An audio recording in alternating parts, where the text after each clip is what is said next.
もし殺人だけが生きがいの男があなたの街をうろついていたら、遡ることおよそ16年前の2007年4月、韓国ソウル。その日、最高裁判所にひときわ多くのマスコミが詰めかけていました。マスコミがカメラを向ける男の名はチョン・ナムギュ38歳。この数年人々を恐怖に陥れていた連続殺人鬼です。被害者に対して罪悪感はありますか？リポーターに問いかけられてもナムギュは何も答えません。しかしそれでも彼が反省などを微塵もしていないことは誰の目にも明らかでした。そうあろうことかナムギュはカメラに向かって満面の笑みを浮かべていたんです。さらに裁判が始まると、ナムギュの異様な発言に居合わせた関係者は騒然とします。早く死刑にしてくれ。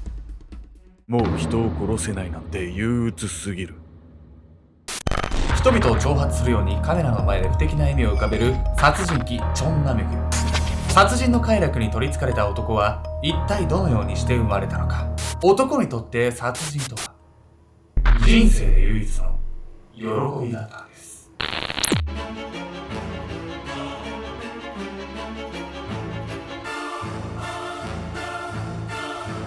おざす。今週キングダム救済でヤングジャンプのアプリ開いた時めちゃくちゃショックでした。ケンちゃんです。歓喜にキュンです。やみやみこです。本日ご紹介するのは韓国史上最も凶悪とされた殺人鬼チョン・ナムギュについて。最も凶悪って言ってもいろいろな基準があるじゃん。何がそんなに最も凶悪って言わしめたの？殺人事件ってね、通常はね、強盗目的だったり、別の目的達成のために、そのプロセスとして人を殺してしまうみたいなところがあったりするんですけど、今回の犯人はなんと快楽的に殺人自体が目的。そして、それによって彼はね、どんどん職人的な殺人方法に傾倒していく。職人？はい。殺人に職人とか求めんじゃないのよ。まずは韓国国民を震え上がらせたこの事件の始まりを見ていきたいと思います。姿なき犯行。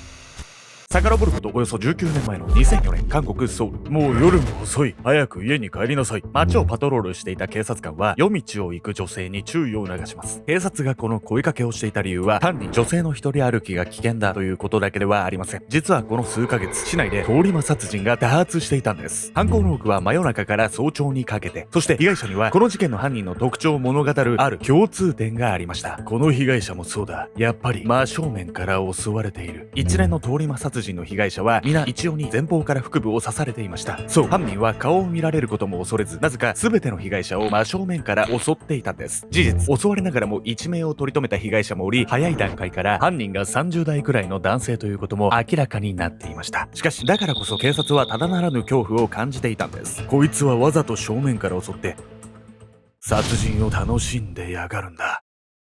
めちゃくちゃ不気味ではあるんだけどさ、目撃者もいるんだからすぐに捕まんじゃないの？ところがなんですよ。犯人はですね、大胆さももちろんあったんですけど、同時にしたたかさもあったんです。警察は殺人を堂々と繰り返す犯人の目撃証言を得ながらも、その正体を一向につかめずにいました。なぜなら現場には凶器はもちろん指紋や足跡などの証拠が一切残されていなかったから。さらに警察は事件が起こるたび、現場付近の防犯カメラをくまなくチェックしていましたが、そのいずれにも犯人の姿は映っていなかったんです。実はね、韓国の防犯事情を鑑みると、防犯カメラに映らないってこと自体めちゃくちゃ難易度が高いんです。というわけで本日のメトラキーワード、韓国の CCTV について。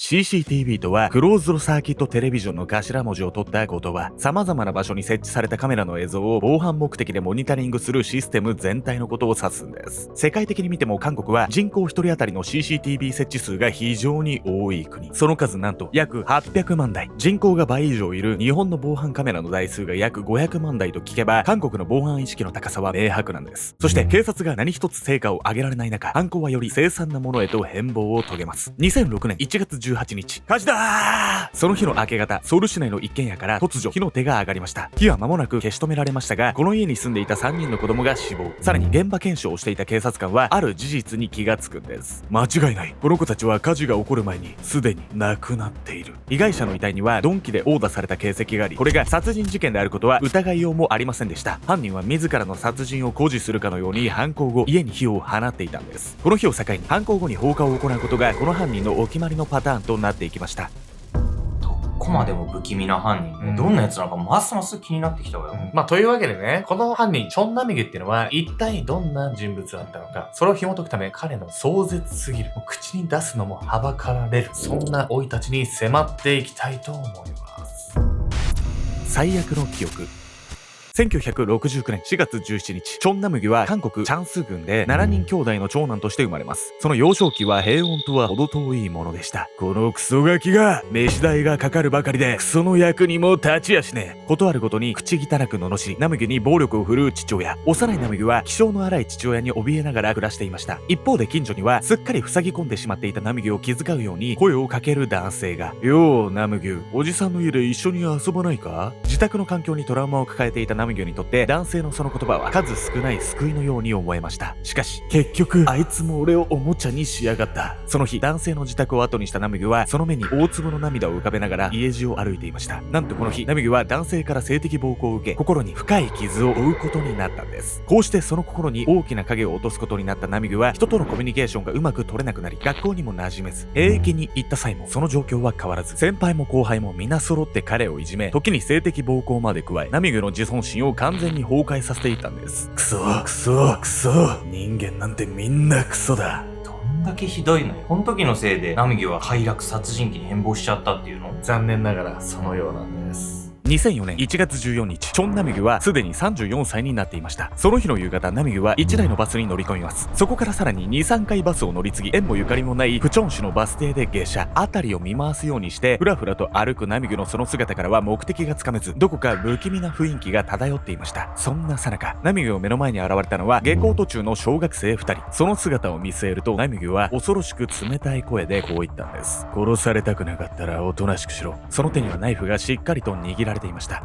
助けて。少年たちは必死に助けを求めようと声を上げるんですが、人気のない田舎道でその声が誰かに届くことはありませんでした。少年たちが変わり果てた姿で発見されたのはそれから16日後のこと。付近の山の山頂まで連れて行かれて、彼らの遺体には性的暴行の形跡が痛々しく残されていました。それはかつて幼いナムギが大人たちから受けた最悪の記憶の再現だったんです。ついに殺人に手染めちゃったわね。そうなんですよね。人生初の喜びをしてしまったナムギ。こうなったら最後、もう誰にも彼を止めることはできないんです。初めて殺人を犯したその経験はナムギにとって幼少期に失っていた自尊心を取り戻すきっかけとなったんです。そして最初の殺人からわずか16日後の2004年1月30日、事態は一刻を争う。すぐに集中治療室へ運んでくれ。重傷を負った一人の女性が病院へ緊急搬送されました。彼女を襲ったのはそう、ナムギです。女性は一命こそ取り留めましたが、間髪入れずに犯行に及んだナムギが殺人の魅力に取り憑かれてしまったことは明白でした。もっとスリルのある殺しをしたい。正面から殺す、被害者の家ごと燃やす。こうした彼の犯行手口は全てその願望を体現したもの。またある時からナムギは凶器を刃物から鈍器へ変更。その理由も常人にはおよそ理解できないものでした。鈍器はいい。刃物と違って人が死ぬところをゆっ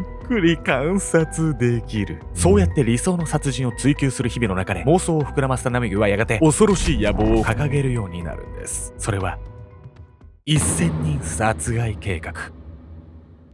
1000人ってそんな殺人に対して目標持っちゃってる殺人犯なんか聞いたことないわよ。なんか別のところにね、この熱を使えばいいのにね、ほんと。まあですがね、彼の執念っていうのはすごくてですね、ここからね、1000人という殺人、これを達成すべく、その技術をさらに磨いていくんです。完全犯罪。時刻は深夜0時過ぎ。ナムギはとある駅で下車し、住宅街を歩いていました。どこへ向かうとも知れず、歩みを進めるその姿は、一見夜のウォーキングに勤しんでいるかのよう。ただ、異様なことにナムギは2時間以上早足で歩き続けているにもかかわらず、息を全く乱していませんでした。着いたな。さあ、始めるか。ある地点へたどり着くと、唐突にそうつぶやいたナムギ。先ほどまで手ぶらだった彼の手には、いつの間にかパイプレンチが握られていました。そこからナムギは、慣れた手つきで窓をこじ開け、民家へ侵入。家の中では女性が一人、静かに寝息を立てていました。そして次の瞬間、いきなり凶器持ってるのも謎なんだけどさ、2時間も歩いてって、それなんか意味あんの？まあこの行為はですね、警察にね、足取りをつかませないためのものだったんです。完全犯罪を実現するため、ナムギはソウル市内でも防犯カメラの台数が少ない地域をピックアップし、犯行に臨んでいました。さらに 4,5 駅離れた駅から歩いて現場へ向かうことで、駅に設置されたカメラから足がつくことも防いでいたんです。また凶器に関してはあらかじめ現場近くに隠しておき、犯行当日に回収。現場まで手ぶらで2時間も歩く謎の行動には全て意味があったんです。そして最初に説明したように、現場には指紋や足跡も一切残されていませんでした。それはナムギが常に手袋を着用し、さらに靴底を削って足跡が残らないようにしていたため、このようにしながらナミグの1000人殺害計画は綿密な作戦のもと着々と進められつつありました。これはね、警察の正体つかめないはずよ。こんなのが夜道歩いてるなんて考えると出歩けないわ、夜に。ただね、ヤミゴさん、ナミグがね、実は2時間以上も早足で息切らしてなかったら覚えてますか？明け方ナミグはすっかり汗だくになった状態で帰宅。シャワーを浴びながらその肉体の成長を確かめるように体のあちこちを触るナミグ。そう、彼は完全犯罪を成し遂げるため毎日10キロのランニングと筋力トレーニングを欠かしたことがなかったんです。その努力別のとこに使えよ。屈強な男でもねじ伏せられるように、そして万が一警察に見つかっても逃げ切れるように、彼は自身に厳しい訓練を課していたんです。さらに捜査を攪乱する目的で科学捜査やプロファイリングなどの知識を独学で習得。自らが起こした事件が新聞の記事になるとその部分を切り抜いてスクラップブックまで作成していました。このように殺人を犯すために尋常ではないこだわりを見せていたナミグ。しかしこの計画は意外にもあっさりと終わりを迎えるんです。2006年4月22日、ナミグはいつものように民家へ忍び込み室内を物色。ベッドで眠っていた男性の頭部をめがけ鈍器を思い切り振り下ろします。この一撃で全てが終わるはずでした。しかしこの日は手元が狂ったのか致命傷には至らず、男性はすぐさま立ち上がったんです。ミスったか、まあいい。ナミグは意識が朦朧としている男性にのしかかり、その首に手をかけました。その時、誰だお前は、息子から手を離せ。なんと男性の隣の部屋で寝ていた父親が物音に気がつき助けにやってきたんです。家の中には男性一人しかいないと考えていたナミグはこの時初めて他の人間がいたことを知りました。こうして男2人がかりで取り押さえられたナミグは駆けつけた警察によってあえなく逮捕されることになるんです。いや、2人がかりでとはいえね、よく捕まえられたわね。めちゃくちゃ被害は出ちゃってるんでしょうけど、とにかく捕まってよかった。捕まったのがいいんですけど、実はね、捕まったその後にもね、韓国国民はナミグの狂気じみた行動に戦慄することになるんです。最後の犠牲者。1000人殺害計画を掲げたナミグが実際に殺害した人数は計14名。彼が逮捕されると、その徹底された犯行手口や厳しい肉体改造の様子が大々的に報道され、世間をざわつかせることになるんです。一方で犯行動機については取り調べを行ってもはっきりとはわからないまま、金持ちが憎かったんだ。結婚できないのがムカつくから女を殺そうと思ったんだ。口を開くたびに違う理由を話すナミグに警察も困惑せざるを得ませんでした。しかしナミグがマスコミの前に姿を現したその時、多くの国民は彼の本当の動機をその立ち振る舞いから察することになるんです。2007年4月、裁判所前にはナミグの姿を一目見ようと多くのマスコミや野じ馬が詰めかけていた。そして帽子とマスクを身につけたその男が姿を現すと、一同は一斉に男を取り囲み口々に言葉を投げかける。この人殺し、何か遺族の方にかける言葉はありますか？罵声と質問が飛び交い、辺りは騒然としていた。そんな中ナミグは聴衆たちをじっと睨みつける。そしてこの後ナミグは誰にも予想できなかった行動に出た。おい、お前やめろ。必死でナミグの体を押さえる捜査員。彼はなんと野じ馬たちに体当たりを食らわそうとした。さらにナミグはその場に居合わせた遺族に向かい蹴りを入れるようなアクションを見せる。あまりに傍若無人なその振る舞いに人々は怒りをあらわに。そしてまだ混乱冷めやらぬのか、移動のために車に乗せられたナミグにリポーターの一人が問いかけた。あなたは被害者に対して罪悪感はないんですか？答えはなかった。ただナミグはカメラに向かって満面の笑みを浮かべていた。その表情はまるでプレゼントをもらった子供のように屈託のないものだった。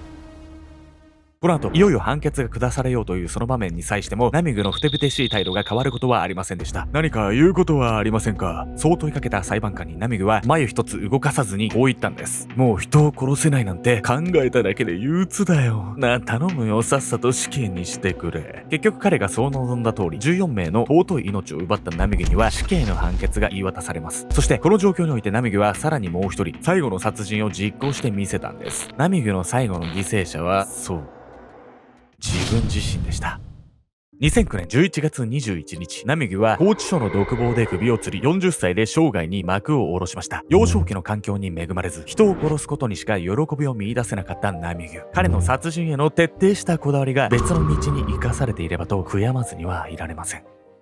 メゴさん、最近ね、僕、猫のルナちゃんと家族になりましてですね。可愛いわね。本当に可愛いんですよ。よかったら見に来てください、インスタグラム。はい。ヤメゴさんはなんかインスタ。私はなんかもう日々ね、おはようっていうのと一緒にちょっと私もペットがね、ハングリーちゃんっていうんだけど、ボトルツリーっていう種類の観葉植物がね、いるのよ。なんでハングリーちゃんかっていうとね、日々ちょっとずつね、成長してったり、歯が落ちたり、なんか季節の移ろいを感じるような、四季を感じるようなインスタをやってる。私らしいでしょ？確かにね。やってるじゃあ、ヤミちゃんで四季を感じ、こっちで愛を感じね、行き来してもらって。はい。ね、よかったらね、ぜひぜひインスタ見ていただければと思いますとね。私の私生活覗いてみない？